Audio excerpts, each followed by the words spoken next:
ये है फिनिसी का 3-in-1 डिजिटल मल्टीमीटर 2C23T। अगर मैं करंट को कम करता हूं तो आप देख लीजिए वेवफॉर्म कुछ इस टाइप से चेंज हो रही है। 3.58 megahertz sine wave, square wave, triangular wave, half wave, full wave, noise और डीसी को जनरेट कर सकते हो। फिनिसी का दिखा रहा है 2.038 एम्पियर और यूनिटी का ये 2.03 एम्पियर। हेलो फ्रेंड्स, कैसे हो आप सभी लोग। दोस्तों, अभी कुछ समय पहले मैंने आप लोगों को फिनिसी का डिजिटल मल्टीमीटर DMT99 दिखाया था। काफी कमाल का वो मल्टीमीटर था। आप उस पर नॉर्मल मेजरमेंट के साथ साथ ये भी देख सकते थे कि कैसे voltage, capacitance, resistance, frequency, temperature और करंट टाइम के साथ वेरी कर रहा है। और साथ ही में आप लोग वोल्टेज, करंट और टेम्परेचर को रियल टाइम में मॉनिटर भी कर सकते थे। तो अभी तक अगर आप लोगों ने उस वीडियो को नहीं देख रखा है तो आपको उसका लिंक ऊपर आई बटन में मिल जाएगा, नहीं तो आप नीचे चेक कर लें। आज इसी सीरीज में मैं आप लोगों के लिए एक और डिजिटल मल्टीमीटर लेके आऊं। यह है फिनिसी का 3-in-1 डिजिटल मल्टीमीटर 2C23T। इसमें 10 मेगाहर्ट्ज की डुअल चैनल डिजिटल ऑसिलोस्कोप है with 50 mega samples per second sampling rate and 32 kilobyte record depth. साथ ही में इसमें 2 मेगाहर्ट्ज का DDS सिग्नल जनरेटर है विद 7 फंक्शंस। इसमें 3000 मिली एम्पेयर आवर की लिथियम आयन बैटरी है with 6 hour backup time. 2.8 inch का HD LCD डिस्प्ले है विद 320x240 रेजोल्यूशन। प्रोटेक्शन के लिए इसमें एंटी बर्न आईसीज हैं और 2 सिरामिक फ्यूज हैं। चलिए आज करते हैं इस 3-in-1 डिजिटल मल्टीमीटर को अनबॉक्स। देखते हैं इसके फीचर्स को, डिजाइन को, परफॉर्मेंस को, एक्यूरेसी को, मेजरमेंट्स को और फाइनली ये भी देखते हैं कि क्या ये एक सच में लेने लायक 3-in-1 डिजिटल मल्टीमीटर है और क्या ये एक वैल्यू फॉर मनी प्रोडक्ट है। तो चलिए देखते हैं आज ये सब।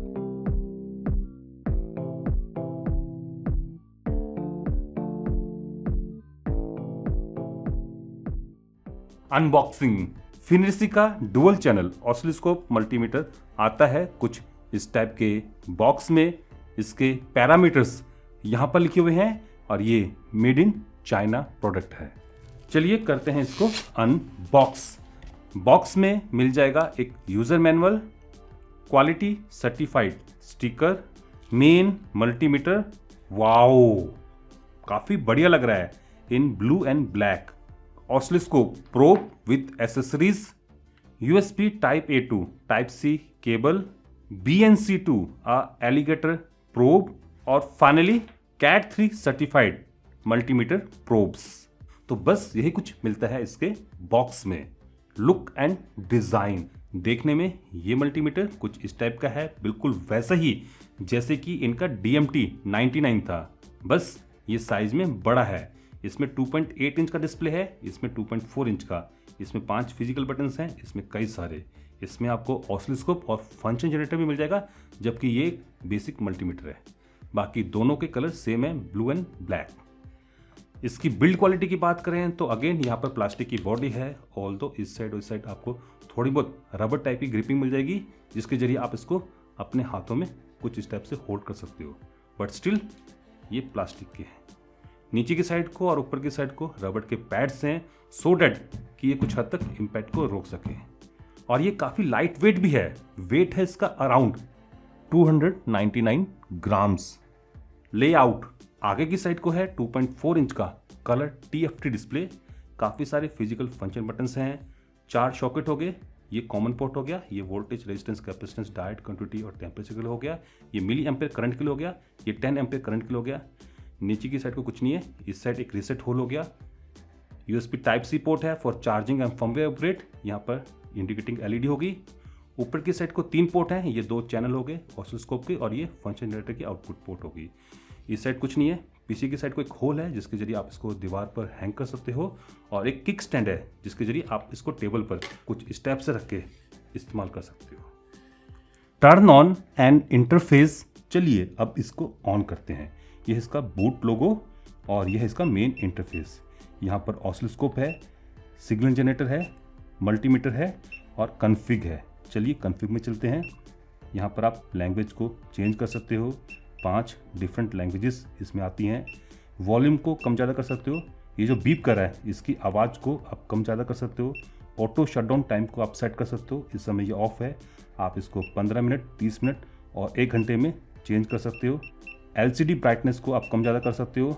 बाय डिफ़ॉल्ट अगर आप चाहते हो कि ये डिवाइस ऑसिलोस्कोप मोड में ऑन हो या फिर जनरेटर मोड में ऑन हो या फिर मल्टीमीटर मोड में ऑन हो, तो आप इसको यहाँ पर सेट कर सकते हो। अबाउट में आपको करंट फर्मवेयर वर्जन पढ़ने को मिल जाएगा, इस समय इंस्टॉल है 2.0.1 और आप यहाँ से इसको फैक्ट्री रीसेट भी कर सकते हो। मेन मेनू में जाने के लिए इस बटन को टैप करना होगा। चलिए सबसे पहले देखते हैं ऑसिलोस्कोप को।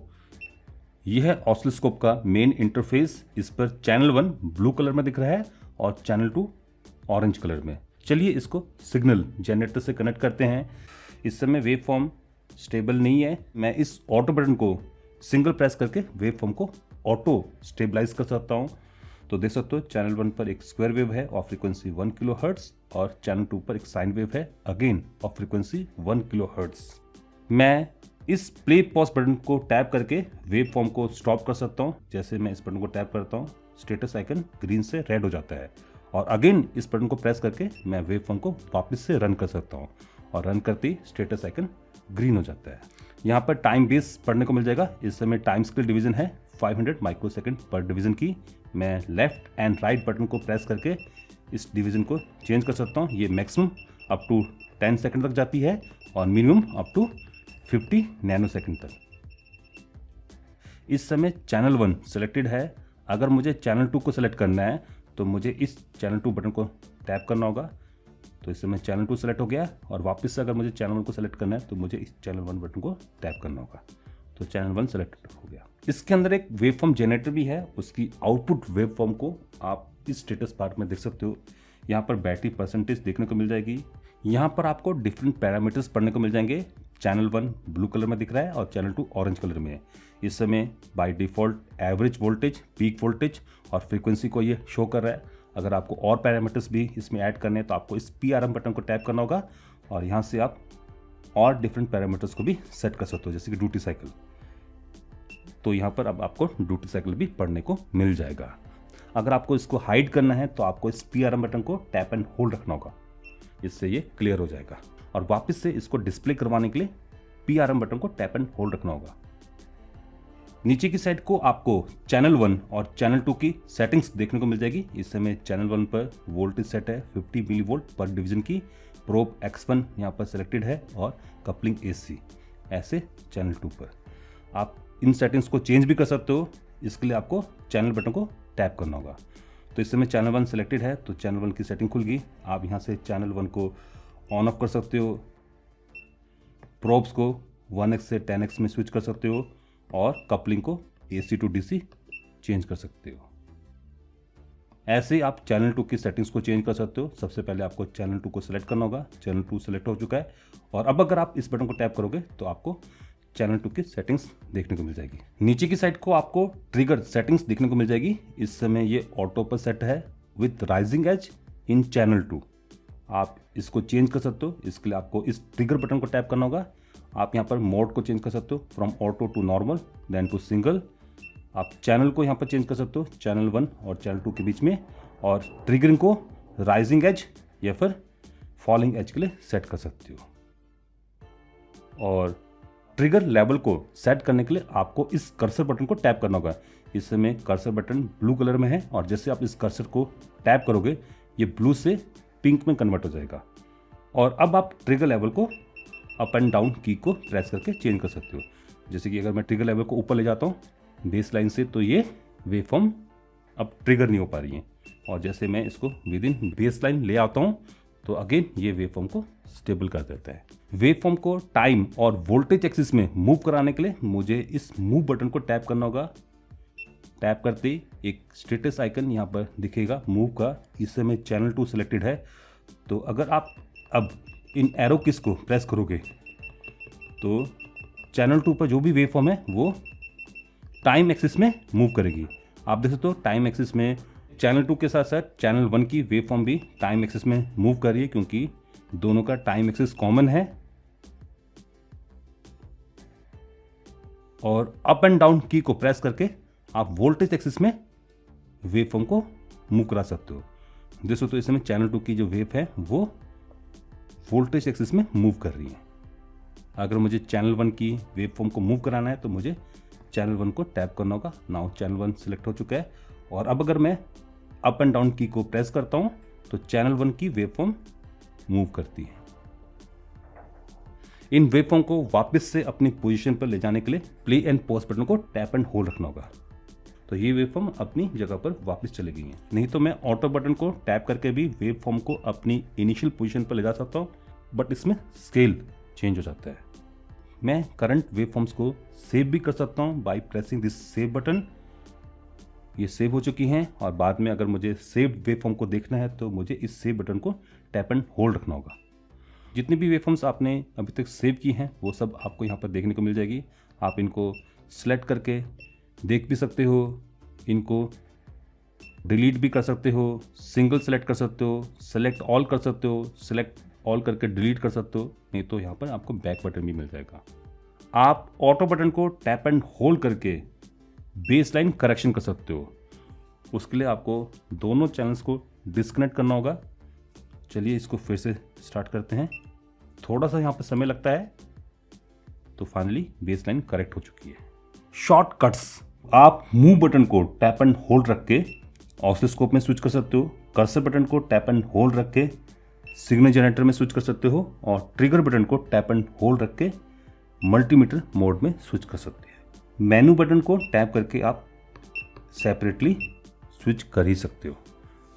आइए अब इस पर कुछ रियल टाइम में वेव फॉर्म्स को देख लेते हैं। मेरे पास है हैंटेक का ये ऑटोमोटिव ऑसिलोस्कोप, इसमें फंक्शन जनरेटर भी है। चलिए इसको कनेक्ट करते हैं। इस समय मैंने 1 किलोहर्ट्ज़ की एक स्क्वायर वेव एंटर की है ऑफ एम्पलीट्यूड 1 वोल्ट। चलिए देखते हैं कि फिनिश इसको क्या दिखाता है। मैं ऑटो में इसको चेक कर रहा हूँ, इसने मुझे स्क्वायर वेव तो दिखा दी है। चलिए देखते हैं कि वेव फॉर्म कैसी है।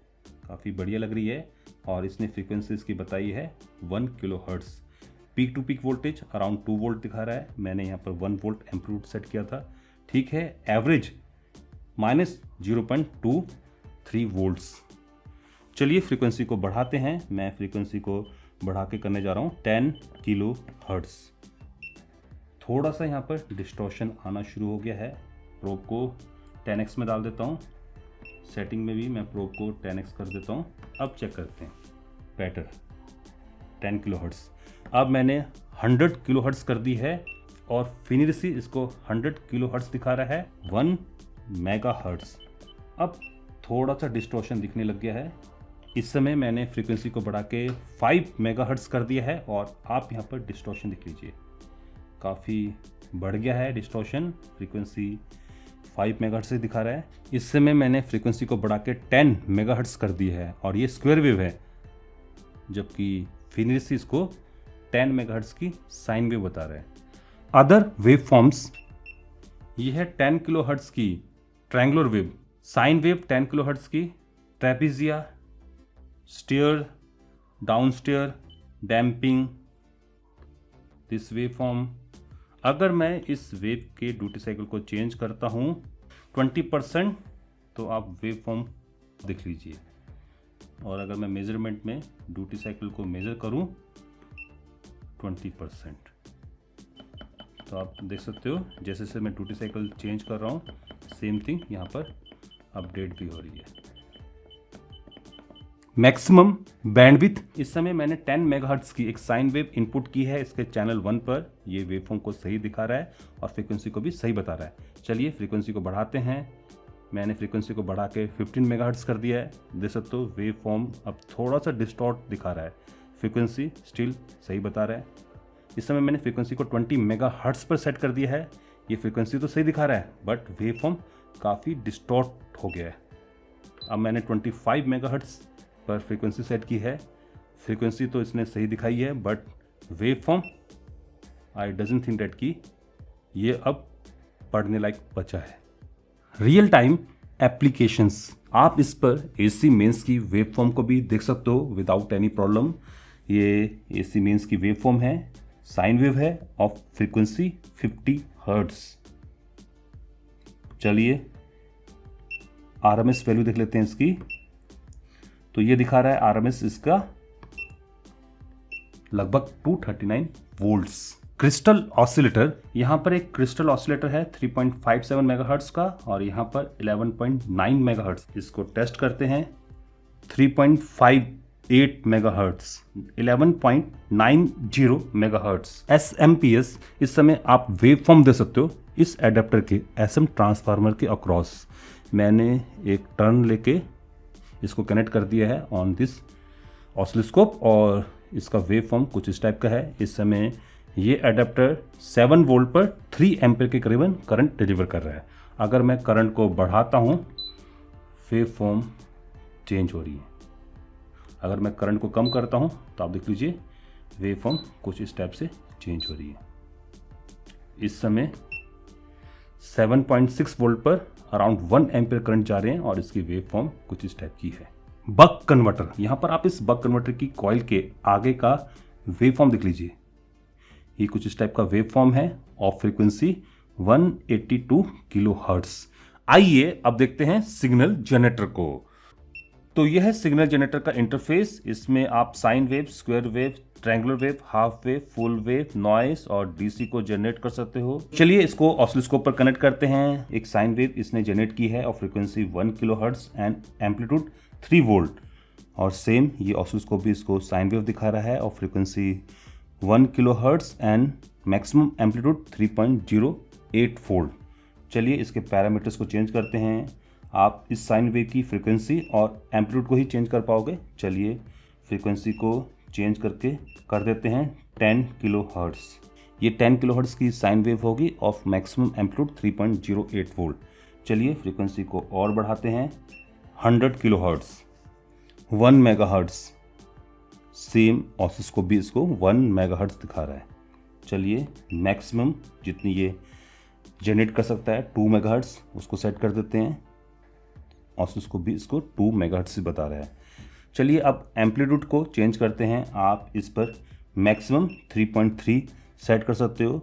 ऑसिलोस्कोप इसको 3.24 वोल्ट दिखा रहा है और मिनिमम आप 0.1 वोल्ट सेट कर सकते हो और ये ऑसिलोस्कोप इसको 94 मिलीवोल्ट दिखा रहा है। मैं इस प्ले एंड पॉज बटन को टैप करके सिग्नल जनरेटर को ऑफ कर सकता हूँ।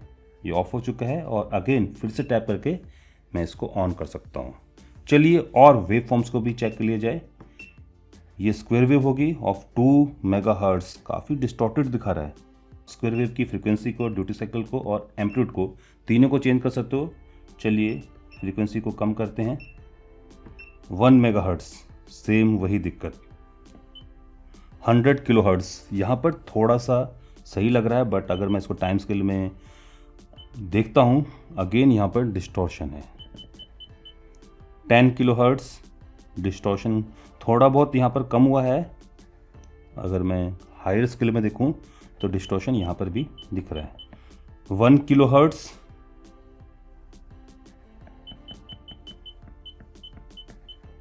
डिस्टॉर्शन यहाँ पर भी है, जबकि अगर मैं वेव फॉर्म को देखूँ तो ये सही दिख रही है। चलिए अब ड्यूटी साइकिल को चेंज करके देखते हैं। आप इस पर ड्यूटी साइकिल को मैक्सिमम अप टू 99% तक ले जा सकते हैं। तो इस समय अगर टाइम स्केल पर देखा जाए तो जो ऑफ टाइम है वो 1% हो गया है और ऑन टाइम 99। आप इसको मिनिमम 1% तक ले जा सकते हो। 1% में अगर आप देखोगे ऑन ये 1% के लिए हो रहा है और ऑफ 99%। ये ट्रायंगुलर वेव है ऑफ 1 किलो हर्ट्ज। आप ट्रायंगुलर वेव की फ्रीक्वेंसी को, ड्यूटी साइकिल को और एम्पलीट्यूड को, इन तीनों को चेंज कर सकते हो। चलिए ड्यूटी साइकिल को देखा जाए तो अगर मैं ड्यूटी साइकिल को चेंज करता हूँ, इसको बढ़ाता हूँ, तो आप देख लीजिए इसका जो राइजिंग टाइम है वो बढ़ रहा है। सेम यहाँ पर ऑसिलोस्कोप में भी मुझे दिख रहा है। आप अप टू 99% तक जा सकते हो और इसको कम करोगे तो राइजिंग साइड कम हो रही है, फॉलिंग साइड बढ़ रही है। आप इसको मिनिमम अप टू 1% तक सेट कर सकते हो। ऐसे ही आपको इस पर हाफ वेव देखने को मिल जाएगी, फुल वेव देखने को मिल जाएगी। नॉइस आप जनरेट कर सकते हो, नॉइस में आप एम्पलीट्यूड और फ्रीक्वेंसी इन दोनों को चेंज कर सकते हो। और फाइनली आपको डीसी मिल जाएगा जहां पर आप डीसी वोल्टेज जनरेट कर सकते हो। अगेन ये मैक्सिमम 3.3 वोल्ट तक जा सकता है और मिनिमम 0.1 वोल्ट तक। तो ये हो गया इसका सिग्नल जनरेटर मोड। चलिए अब देखते हैं मल्टीमीटर को। यह है इसका मल्टीमीटर इंटरफेस। इस समय ऑटो मोड सेट है तो ऑटो यहाँ पर दिखा रहा है। ये एनालॉग प्रोग्रेस बार हो गया। इसमें 4 फंक्शन बटन्स हैं तो मल्टीमीटर फंक्शंस को भी इन्होंने 4 हिस्सों में डिवाइड कर दिया। वोल्टेज रेजिस्टेंस के लिए आपको इस मूव बटन को टैप करना होगा।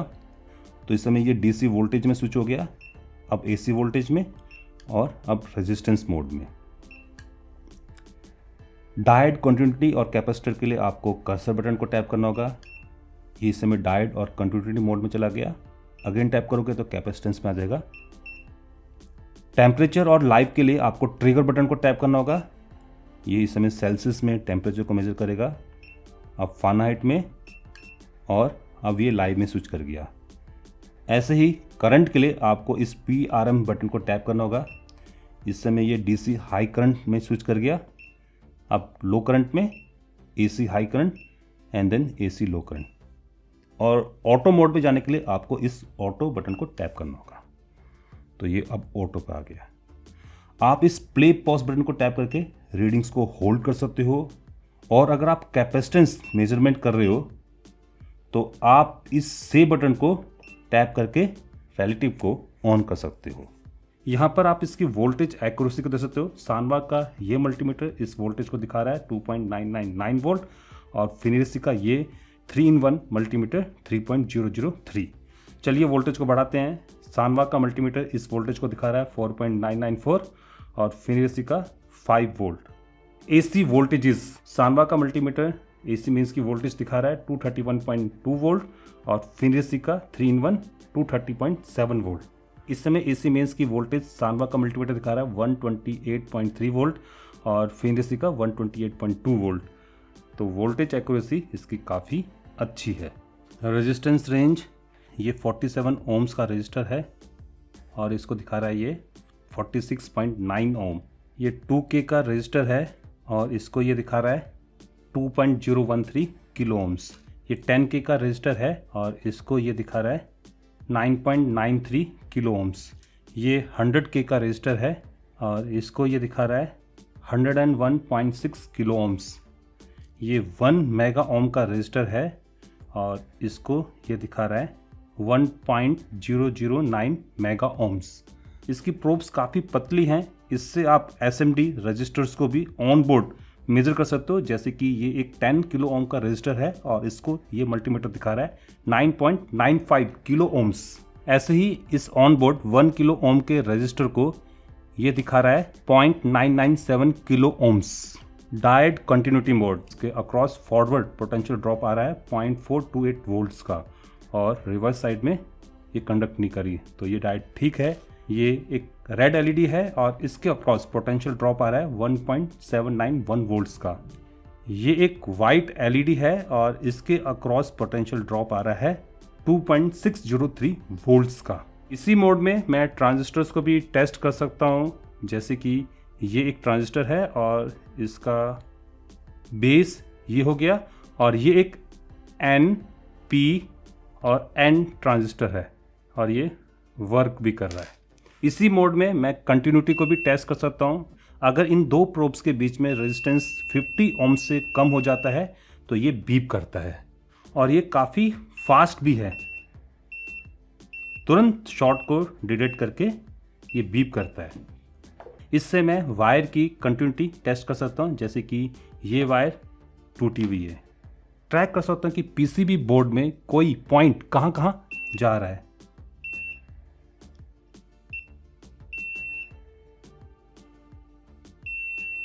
कैपेसिटेंस विदाउट एनी कैपेसिटर, ये फिर भी कैपेसिटर दिखा रहा है 0.036 नैनोफैरेड का। तो इसके लिए मुझे रिलेटिव मोड को ऑन करना होगा by pressing this save button. तो प्रोब्स के बीच में जो भी कैपेसिटर है उसको ये एलिमिनेट कर देगा।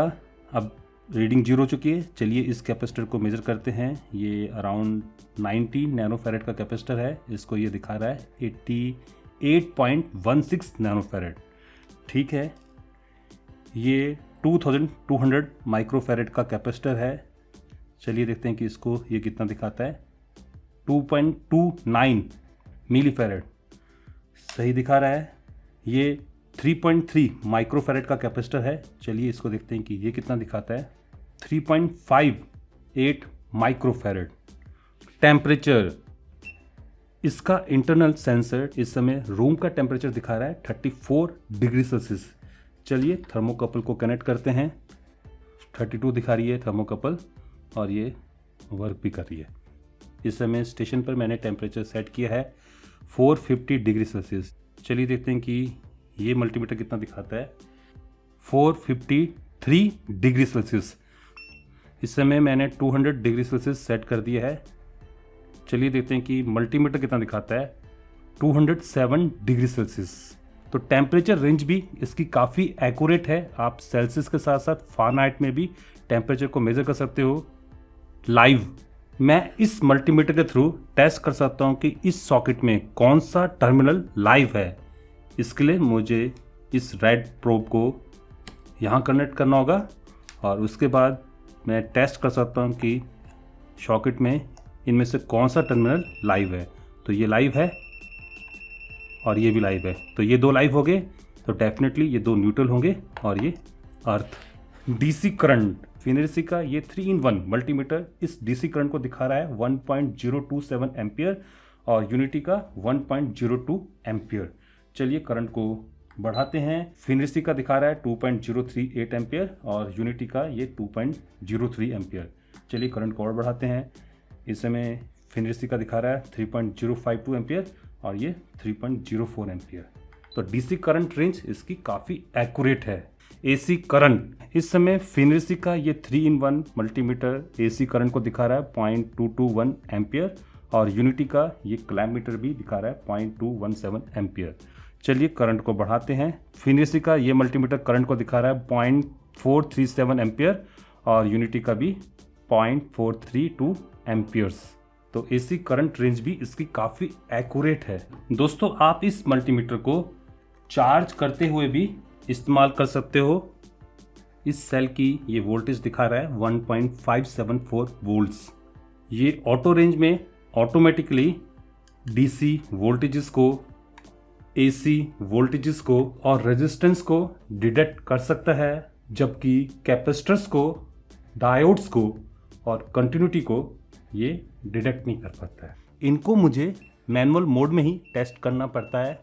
कॉन्स नो XY, ये काफ़ी बढ़िया 3-in-1 डिजिटल मल्टीमीटर है। इसमें आपको डुअल चैनल 10 मेगाहर्ट्ज की ऑसिलोस्कोप मिलने वाली है, बट डुअल चैनल होने के बाद भी इसमें आपको कोई भी XY मोड नहीं मिलने वाला है। इसमें सिर्फ YT और रोलिंग है। सिंगल प्रोब, इस 3-in-1 मल्टीमीटर में डुअल चैनल ऑसिलोस्कोप है, बट इसके बॉक्स में सिर्फ एक ही ऑसिलोस्कोप प्रोब आती है। ये कोई बहुत बड़ी प्रॉब्लम तो नहीं है, बट अगर कहीं पर मुझे इन दोनों चैनल्स को एक साथ इस्तेमाल करना पड़ जाए तो डेफिनेटली मुझे सेपरेट प्रोब खरीदनी पड़ेगी। कवर्ड प्रोब्स, अगर मैं इस पर कवर्ड प्रोब्स को लगाने की कोशिश करूं, ये नो डाउट एंटर तो हो जाती हैं, बट ये उतनी ईजिली इस पर फिट नहीं होती। मल्टीमीटर प्रोब्स, इसकी मल्टीमीटर प्रोब्स काफ़ी पतली हैं, तो ये टूट भी सकती हैं।